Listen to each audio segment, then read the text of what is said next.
पाकिस्तान ने हाल ही में 2 ऐसे अफराद को पकड़ा है जो मनी लॉन्ड्रिंग और पोर्नोग्राफी में मुलव्विस थे। इनमें से एक शख्स जद्दा से गिरफ्तार हुआ और दूसरे के बारे में मालूमात स्पेन से मिली। तो आखिर ये अफराद पकड़े कैसे गए?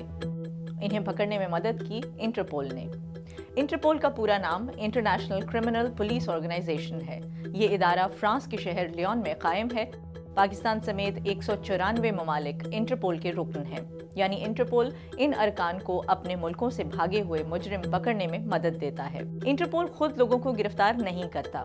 आसान लफ्जों में इसे यूं समझ सकते हैं कि मसलन पाकिस्तान में जब कोई मुजरिम कानून से भागकर दूसरे मुल्क मुंतकिल हो जाए तो पाकिस्तान की पुलिस तो दूसरे मुल्क जाकर उसे गिरफ्तार नहीं कर सकती। ऐसे में इस मुजरिम को पकड़ने के लिए इंटरपोल को दरख्वास्त दी जाती है। इंटरपोल उस मुल्क से राब्ता करता है जहां वो मुजरिम छुपा है और फिर उस मुल्क की लोकल पुलिस उसे गिरफ्तार करती है और पाकिस्तान के हवाले कर देती है। तो दरअसल इंटरपोल एक ऐसा नेटवर्क है जिसे दुनिया की तमाम कानून नाफिज करने वाली एजेंसीज इस्तेमाल करती हैं। इंटरपोल के पास एक ऐसा डेटाबेस होता है जिसमें लोगों के फिंगरप्रिंट्स, डीएनए सैंपल्स और यहाँ तक कि चुराए हुए ट्रैवल डॉक्यूमेंट्स की कॉपीज भी शामिल होती हैं।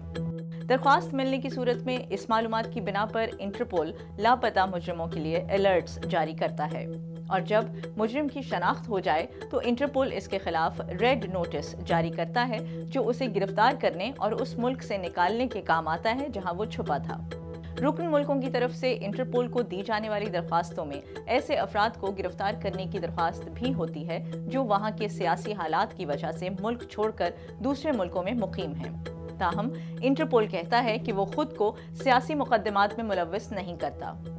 पाकिस्तान की जानिब से दी जाने वाली ऐसी ही 2 दरख्वास्तों को इंटरपोल मुस्तरद कर चुका है, जिनमें साबिक आमिर हुक्मरान जनरल परवेज मुशर्रफ और अमेरिका में पाकिस्तान के साबिक सफीर हुसैन हक्कानी की गिरफ्तारी की बात की गई थी।